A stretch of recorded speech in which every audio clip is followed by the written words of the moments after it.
hightimetoawake.com presents High Time to Awake. Bible Prophecy with Craig C. White.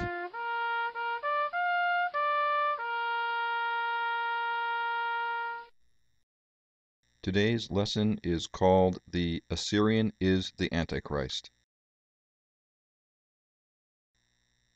Hello everybody, today's lesson is called The Assyrian is the Antichrist. Assyria was a world empire. Its capital city was the city of Nineveh, which is located in northern Iraq today. It's just across the Tigris River from Mosul. You've probably heard about that in all the news about the Iraqi war. The Assyrians hold a special place in Bible prophecy.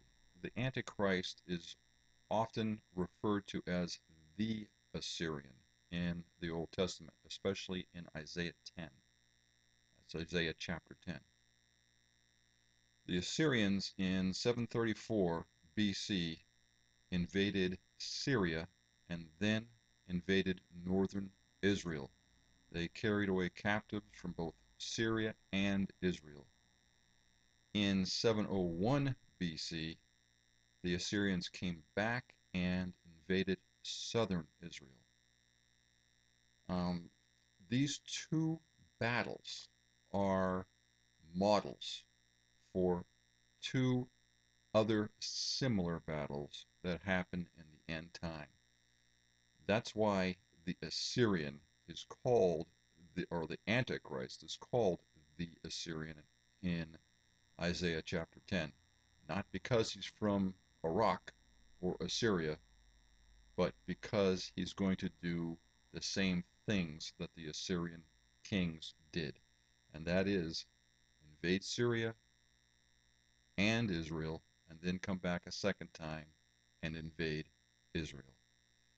In Ezekiel chapter 38 and 39, we're told about two separate battles, and they're referred to as the battles of Gog and Magog.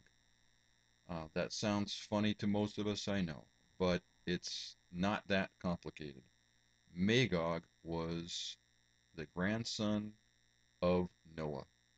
Magog and all of his brothers, including Meshech and Tubal, which are mentioned in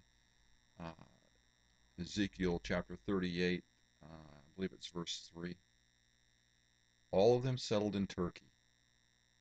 Magog was, in Hebrew, it says, the primary governor of Turkey, okay, or the land of Gog. So Magog in Ezekiel chapter 38, in Hebrew, primary governor. In English, you may say prime minister. And that's why I'm bringing you this today, because most of us now have just heard about Prime Minister Erdogan of Turkey. Okay, he is a character that we need to keep a close eye on.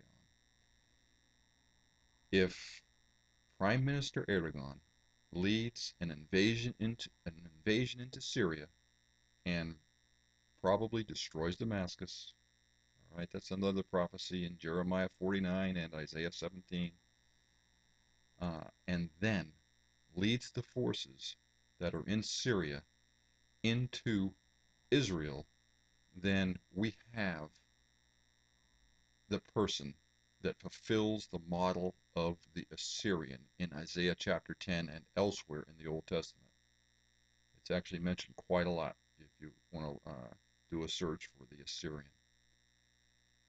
So Erdogan is likely to go into Syria and to overthrow it.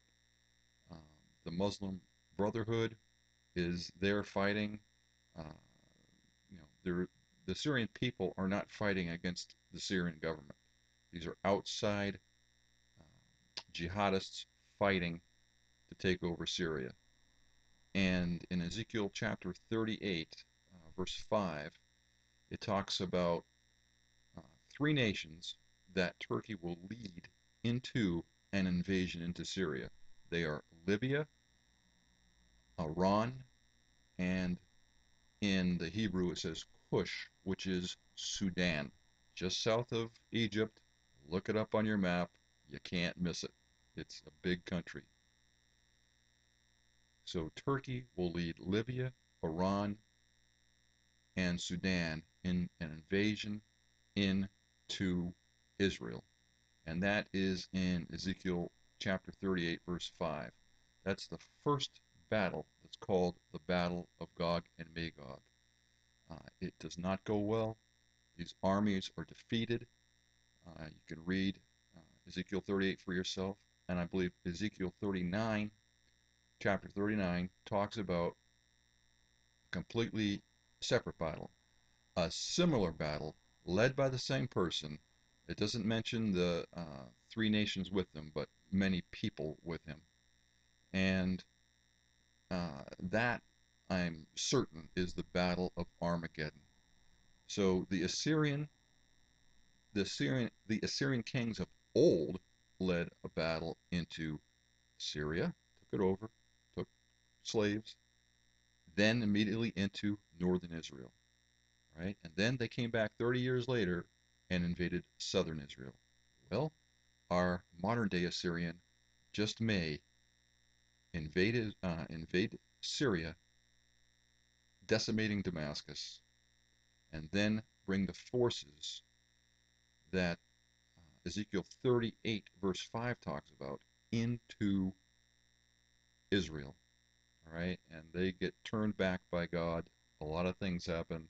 There's uh, very heavy rains, and they're confused and shooting at each other. It doesn't go well.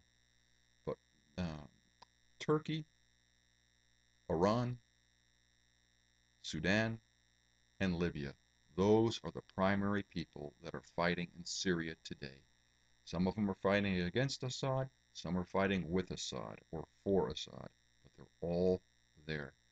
And this primary leader or prime minister of Turkey is in perfect position to do these things. So, did I mention that the Antichrist is called the Assyrian because he leads these invasions? Well, I don't like to be an alarmist. I've never done this before. I've made a prediction about the Antichrist, but it looks like Prime Minister Erdogan is the prime candidate today to be the Antichrist. He is at least, I think, Magog of chapter 38. Uh, it could be a different person that leads the second battle, so it could be a different Antichrist. I'm not sure, which is the Battle of Armageddon. But right now, it looks like it's shaping up pretty good to say that Prime Minister Erdogan of Turkey is Magog of chapter 38. Go to my website, High Time to Awake. I have some great books on the subject and many other subjects in Bible prophecy. Check them out. Um, I think this is a time of urgency. Things are moving very quickly. I don't know how long it will be before Turkey, I think, is going to invade Syria. I think it could be very, very soon. So check these things out. That's hightimetoawake.com. I have a book on Amazon. I have 5 books on Amazon, but I have a book titled Halfway to Armageddon that talks specifically about this first invasion into Israel by the Assyrian or the man that's called Magog in Ezekiel chapter 38. So please check out my website. I have a lot of commentaries on there. They're all very good. And I will see you next time. Thanks. To read my full commentary, go to hightimetoawake.com. You may also contact me through the website as well as check out my new book. Thanks. High Time to Awake now has 3 new ebooks out. The first one is The Fall of Satan and the Rise of the Antichrist. It is packed with Bible prophecy that is essential for us to understand today, as well as explaining how the revealing of the Antichrist is a sign of the rapture. This book contains some of my most important commentary. God's Great Expectations is a book about God's desire to know us and about the ramifications of knowing Him or rejecting Him. It will challenge and inform every Christian. It contains an in-depth definition of hell in the Bible and a map of heaven. The Last Jews in Jerusalem chronicles the trial of the nation of Israel during the Great Tribulation period. Happily, it also explores the return of the Shekinah glory to Jerusalem and the return of all believing Jews to Israel and life after the tribulation.